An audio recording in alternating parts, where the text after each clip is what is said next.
was cracking everybody. In a way, this is kind of like the way I was doing my videos when I first started. Um, those of you that been with the channel, I used to get off work late. I'd be tired. Something would come to mind, and then I would get on here and chop it up with you guys. And um, right now, I'm tired as fuck. You can probably tell. Um, but I'm gonna tell a story. I don't script anything. I just shoot from the hip, tell it like I remember it. Um, this is gonna be a tale of a snake in the grass, and at the end of the story, I want to see in the comments who you guys think the snake in the grass really was. Okay, so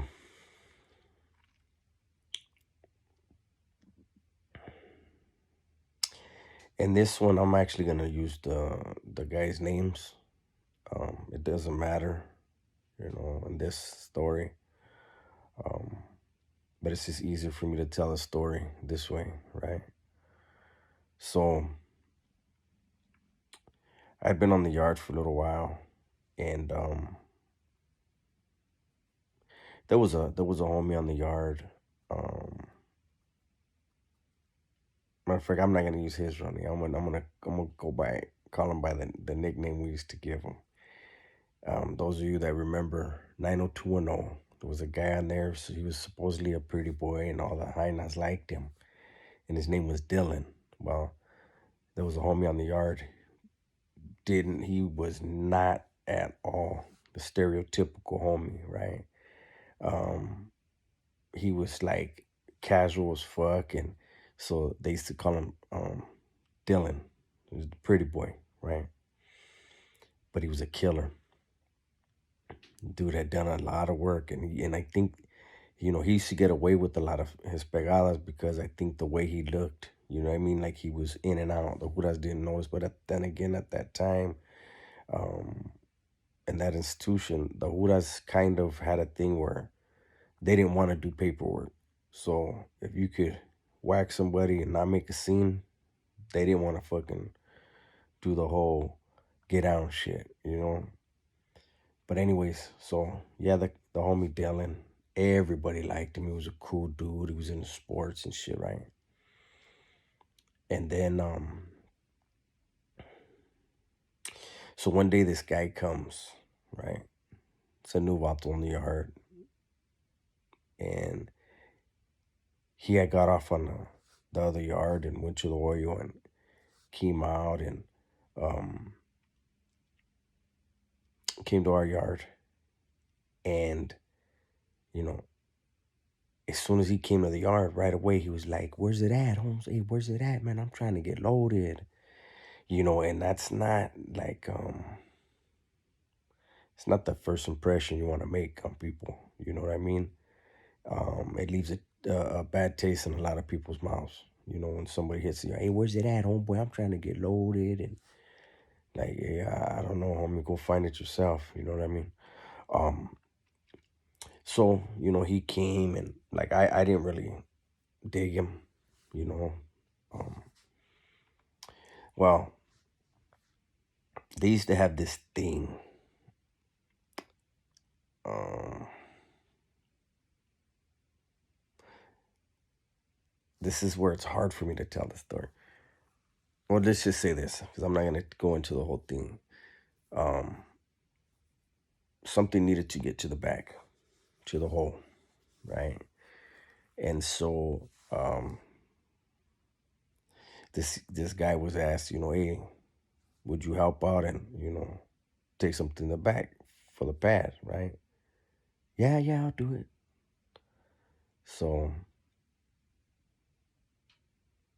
he was given in the morning, the day he was gonna, do his thing, and when they would have dudes do that, they wouldn't send them with a weapon. They would let them pick their target. I'm not gonna say who was normally picked because I don't want to offend any other group because that group didn't ever retaliate like that. They left it to where it was okay. That's a one-on-one, and leave it, right? So the morning the thing was gonna happen, this guy, um, Dylan, he was in the block that Dylan was in, right? And so Dylan came in the morning right before yard release and said, here's this thing, put it away, and when you get to the back, give it to who needs to get it. He says, okay. So they release yard, and the guy picks his target. He says, I'm gonna go after this dude over here. And they said, all right, do your thing. And he went, and he he lost. He picked the wrong target that day. But he went, got down with the dude. Boom, they let off the block gun a few times. Okay, that's good enough. Boom, they go to the cage. Okay, and here's where things start to go sideways. He's in the cage, and yard's still going. Our yard's back up. It was just a fist fight, and so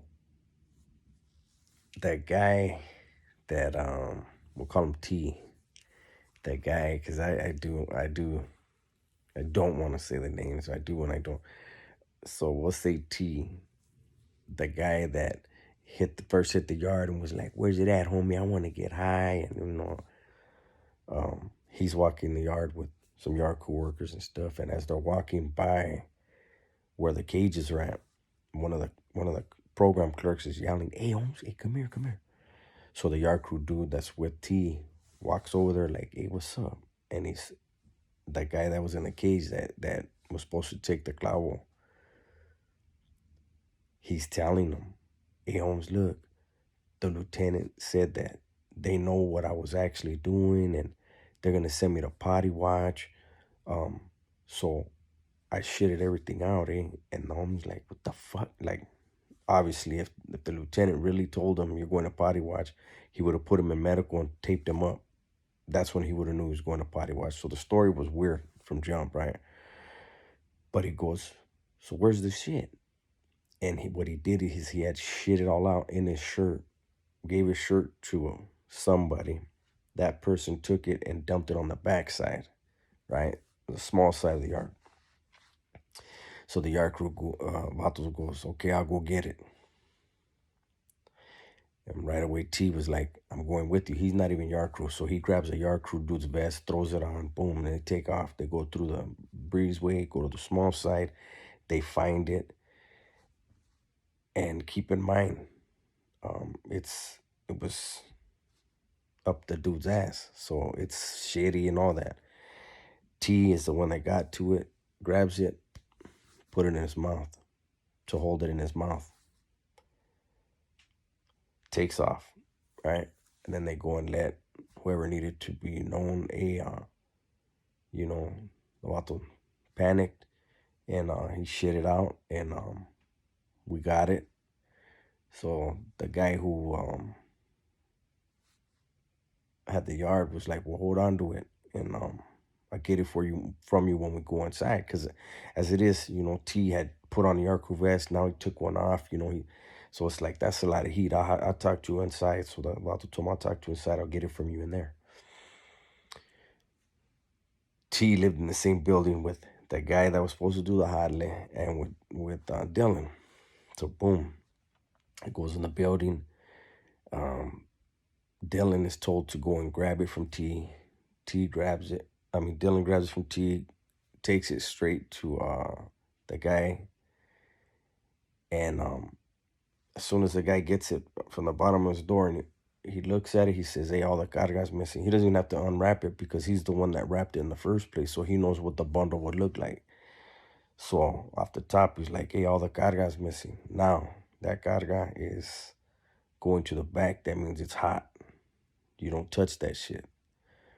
That's going to people you never fuck with, right? So immediately, there's an investigation. Now, who touched it?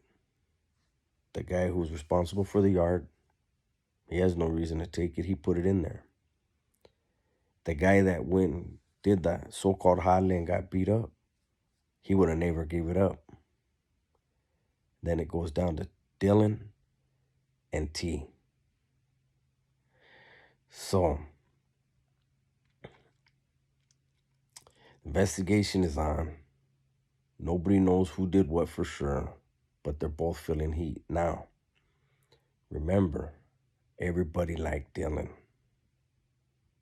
Everybody also remembered T hitting the yard, first day on the yard.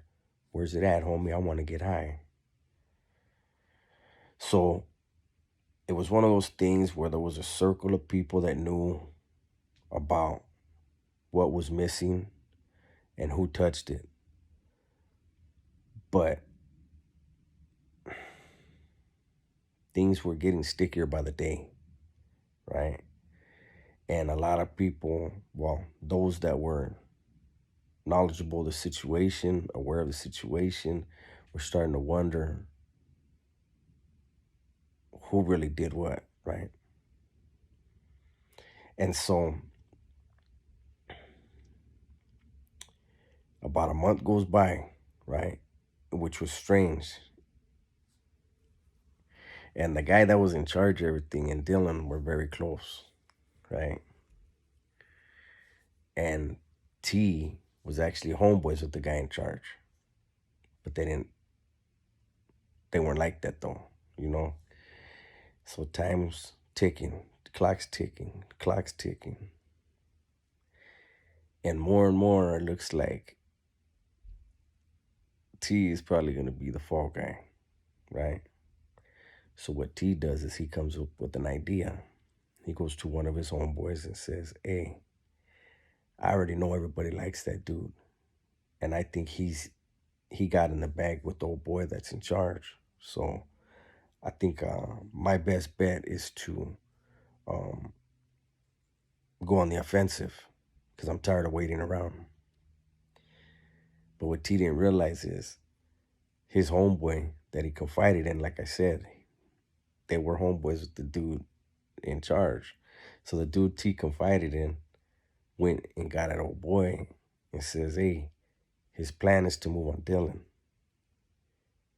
And the dude in charge said, perfect. He said, you go with him.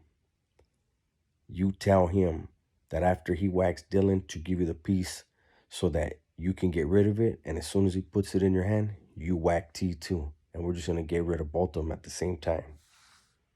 Treacherous game, right? I want to tell you that Dylan was one of those guys where you could never creep up on him. His head was always on a swivel. And so, after the decision was made and, T felt that was his best option, Dylan was playing basketball like for a good 30 minutes, running around and, got his heart pumping and came off the basketball court, leaned on the rails right by T. And T made his move.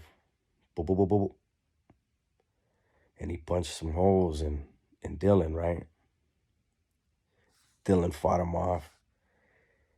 And that's when the other guy stepped towards T and he goes, hey, let me get that so you can get away. And the guy must have had some kind of spider senses, man, because he said, nah, I'm good. And he threw it. He threw the piece over the wall and walked off. And what wound up happening was Dylan was a porter, a tier tender in his building. So immediately he headed straight into the building, which was smart for him because he knew the rule on the yard was when somebody gets whacked, don't ever let them make it back to the building. But he got whacked right next to the building he worked in. So he made it in, showered, and when it was time for yard recall, he slid back out, went to medical, and was never seen again, right? He almost died at the medical door, he collapsed, right? He had punctured lungs. He had been hit pretty damn bad. Um, and then T actually, somebody told on him, and it saved his ass, right? And he never knew how close he was to being whacked with his own piece. And this is a glimpse at how things sometimes have to be handled in there, you know. And because he left, when he left, that was an issue for that yard. It was never pushed any further. T wound up going, going to the shoe and getting slammed down, and so it didn't follow him any further. They didn't push it, but um, with the little bit that I was able to give you of this story, I'd like to know in the comments, who do you think was actually the thief? Was it Dylan or was it T? Because I think I know without any doubt. But I'm curious to see what people think and what you think about the way it was going to be handled had T not had them spider senses on his side. So this is a long video. I'm going to go. You guys take care.